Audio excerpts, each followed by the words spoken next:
Cerita horor di kampus seringkali berhubungan dengan pengalaman mistis yang terjadi di tempat-tempat tertentu, seperti ruang kuliah, perpustakaan, atau gedung tua yang jarang digunakan. Berikut adalah salah satu cerita horor yang sering diceritakan oleh mahasiswa di kampus. Hantu di perpustakaan kampus.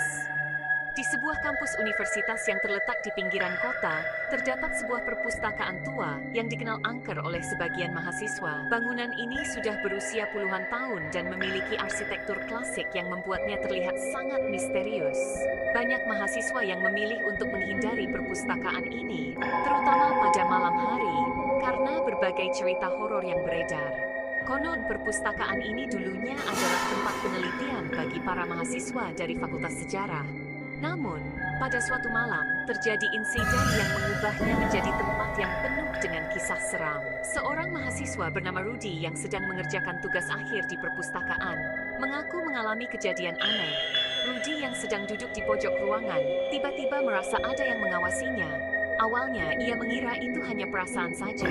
Namun, seiring berjalannya waktu, ia mulai merasakan hawa dingin yang semakin kuat. Tiba-tiba, lampu di dekat meja yang ia gunakan berkedip-kedip sebelum akhirnya mati total. Rudy mencoba untuk tetap tenang dan melanjutkan pekerjaannya di bawah penerangan lampu meja yang masih menyala.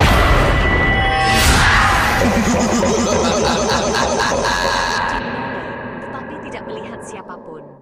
Ia merasa semakin gelisah, namun berusaha melanjutkan pekerjaannya dengan fokus. Saat ia menatap buku di depannya, tiba-tiba ada suara bisikan yang sangat dekat di telinganya. "Kamu tidak sendirian." Rudy pun langsung berdiri dan berlari menuju pintu keluar. Saat ia membuka pintu, ia terkejut melihat seorang perempuan berpakaian putih berdiri di ujung lorong perpustakaan.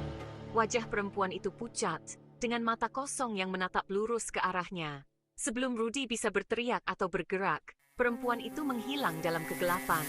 Setelah kejadian itu, Rudy tidak pernah lagi berani datang ke perpustakaan sendirian, terutama saat malam hari. Ia kemudian mendengar dari teman-temannya bahwa perempuan yang ia lihat adalah Ningsih, seorang mahasiswa yang dikabarkan bunuh diri beberapa tahun lalu karena tekanan akademis dan masalah pribadi yang tak terungkap. Sejak kematiannya, banyak mahasiswa yang mengaku melihat penampakan sosok Ningsih di sekitar perpustakaan, terutama saat malam hari.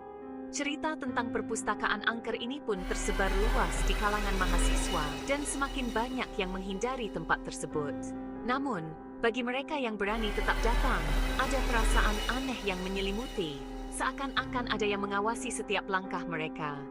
Kampus itu kini dikenal tidak hanya sebagai tempat belajar, tetapi juga sebagai lokasi yang penuh dengan misteri.